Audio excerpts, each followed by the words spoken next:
આલુ અંગૂરી બનાવવા માટે વજનમાં 500 ગ્રામ જેટલી નાની સાઇઝની બટેકી લીધી છે.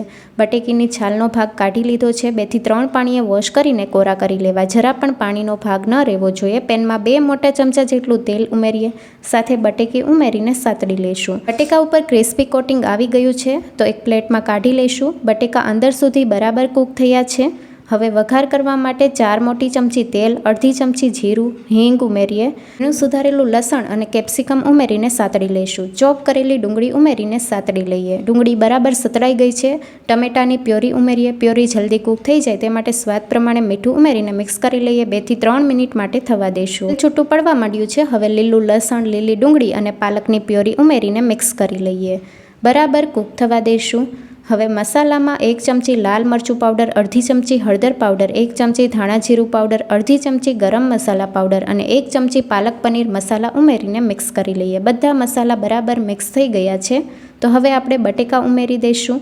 બટેકાને ગ્રેવી સાથે બરાબર મિક્સ કરી લઈએ. 1 મિનિટ માટે થવા દઈશું જેથી મસાલાનો ફ્લેવર બટેકામાં બરાબર આવી જશે. હવે અડધો કપ ગરમ પાણી ઉમેરીને મિક્સ કરી લઈએ. ઢાંકણ ઢાંકીને 3 થી 4 મિનિટ માટે થવા દઈશું. 4 મિનિટ જેવું થઈ ગયું છે. ઢાંકણ ખોલી લઈશું. હવે 50 ગ્રામ જેટલું ચીઝ ઉમેરીએ. ચીઝ બરાબર ખમણીને ઉમેરવાનું છે અને મિક્સ કરી લઈએ. ઉપરથી કોથમીરના પાન ઉમેરીએ. આલુ અંગૂરી તૈયાર છે. ફૂલ રેસીપી NY કિચન પર આપેલી છે.